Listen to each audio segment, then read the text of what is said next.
Assalamualaikum warahmatullahi wabarakatuh. Di video kali ini saya akan membuat tutorial 3D camera tracker yang ada pada Fusion, di mana nanti saya akan meletakkan teks melayang di atas perumahan dengan 3D text memanfaatkan fitur kamera tracker yang ada di Fusion. Oke, langsung saja. Di sini saya akan mengatur timeline dulu. Saya rasa sudah cukup. Sekarang kita beralih ke Fusion, lalu saya aktifkan mode single monitor saja. Oke, langsung saja. Untuk menambah tools camera tracker, cukup klik media in, kemudian add tool, lalu pilih tracking dan camera tracker. Kalau sudah, nanti tampilan node-nya kira-kira seperti ini. Setelah itu kita masuk ke inspektor, lalu kita aktifkan preview auto track dan bidirectional tracking. Setelah itu, agar proses tracking bisa berjalan, kita perlu masuk ke setting. Kita disable use GPU. Detection threshold, saya di sini menggunakan preferensi bawaan atau default. Oke, selanjutnya klik auto track. Nah, pada proses tracking ini, semakin kecil detection threshold yang kita gunakan, maka akan mendapatkan hasil yang lebih detail ya. Artinya poin-poin tracking akan semakin banyak dan tentunya akan memberatkan kinerja device. Kita masuk ke menu solve.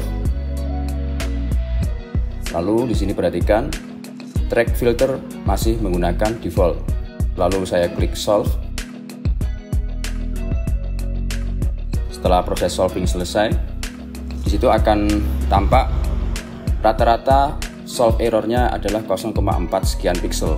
Karena proses tracking kamera tracker yang ada di Fusion ini berbasis pixel, menurut referensi yang saya baca, itu akurasi yang lebih baik, average solve-nya atau rata-rata solving errornya di bawah 0,5 pixel. Jadi jika nanti kalian mendapatkan hasil di atas 0,5 pixel, kalian perlu menghapus beberapa poin.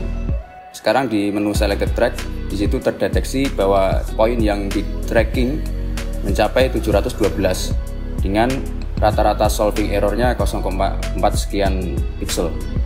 Jadi sudah cukup akurat untuk hasilnya nanti. Jadi kalau misal dirasa masih di atas 0,5 pixel, kalian bisa mengurangi minimum track error yang ada di track filtering, lalu klik delete atau hapus. Nanti pastikan solving ulang dan selalu cek solve errornya nanti apakah sudah di bawah 0,5 atau belum. Jika sudah, masuk ke option, lalu aktifkan project locator dan pattern, kemudian masuk ke menu export, lalu pada 3D scene transform kita pilih unaligned. Nah, di situ kita pilih titik mana yang akan kita gunakan sebagai referensi. Pastikan kalian memilih poin yang berwarna hijau karena itu poin yang memiliki akurasi yang lebih baik. Kemudian set from selection, lalu kembali lagi klik aligned. Setelah itu klik export. Nah, otomatis pada node akan membentuk beberapa rangkaian node hasil dari ekspor tadi. Setelah itu, node kamera tracker yang tadi kita buat, kita putus line-nya. Kemudian untuk media out-nya kita sambungkan ke kamera tracker render. Selanjutnya, masukkan 3D text.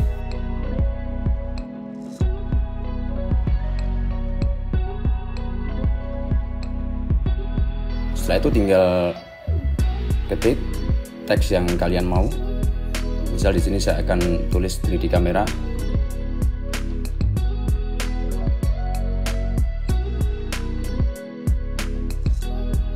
Saya coba review menggunakan edit.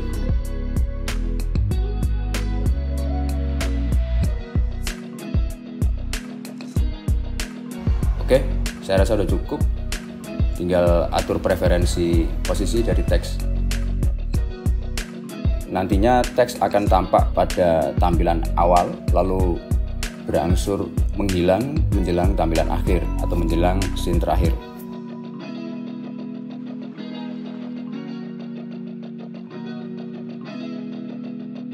Oke, kurang lebih seperti ini. Mungkin ini nanti akan saya ubah lagi sesuai dengan preferensi saya.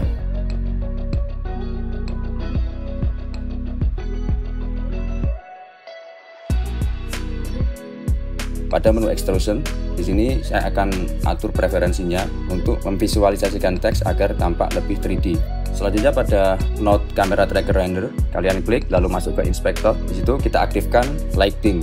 Nah, di sini teks tampak gelap karena kita belum kasih cahaya tambahan. Nah, kali ini kita akan menambah cahaya tambahan dengan menggunakan spotlight. Kalian tahan shift space, kemudian pilih spotlight, masukkan, lalu atau bisa menggunakan menu yang ada di atas node itu. Selanjutnya kita sambungkan spotlight. Oke, sekarang kita masuk ke inspektor spotlight. Pastikan yang kalian klik adalah node spotlight. Kita atur preferensinya. Oke, saya akan tampilkan spotlight ke sisi kiri monitor.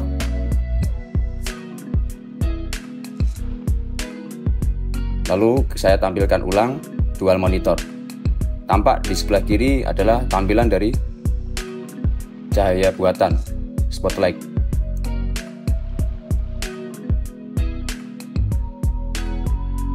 Oke, selanjutnya saya atur lightingnya agak mundur. Lalu saya preview sebentar dari menu edit dan tampak di situ sudah mulai memberikan efek lighting. Nah, kita tinggal atur lightingnya agar menjauh dari teks.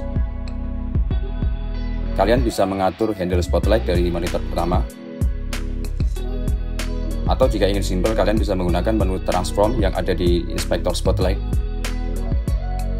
Tinggal kalian tambah value-nya. Untuk mendapatkan hasil yang lebih akurat, kita bisa menggunakan use target untuk mengatur posisi target dari spotlight agar hasilnya lebih maksimal. Sekarang saya beralih ke text 3D, saya atur preferensi sedikit. Untuk mengatur ini tentunya sesuai preferensi masing-masing ya.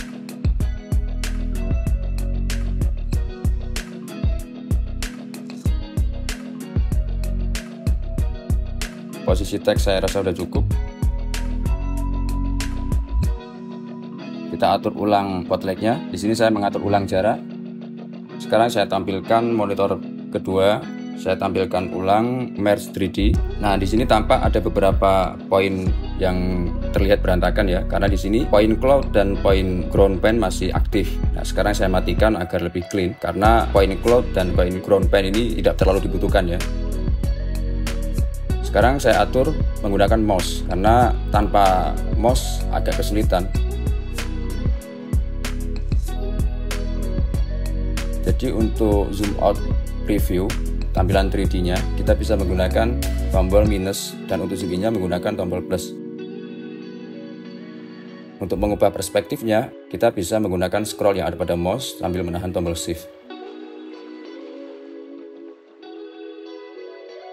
Di sini posisi target saya dekatkan dengan teks, lalu angle cahaya akan saya ubah agak sedikit serong di sebelah kanan teks.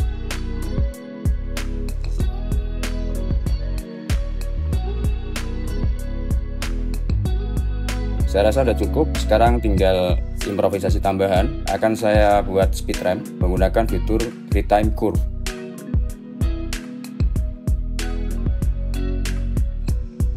Jangan lupa aktifkan mode curve pada node retime-nya agar tampilan transisi lebih smooth.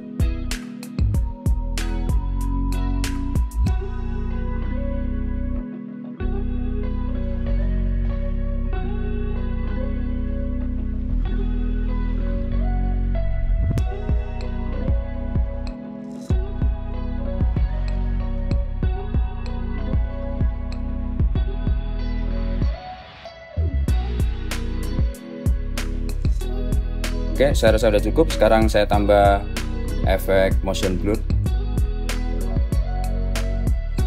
Masuk ke menu efek.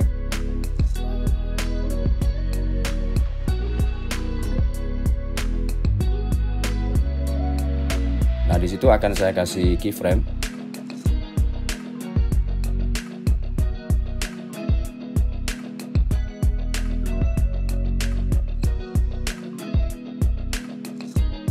Oke, saya rasa sudah cukup. Kita review.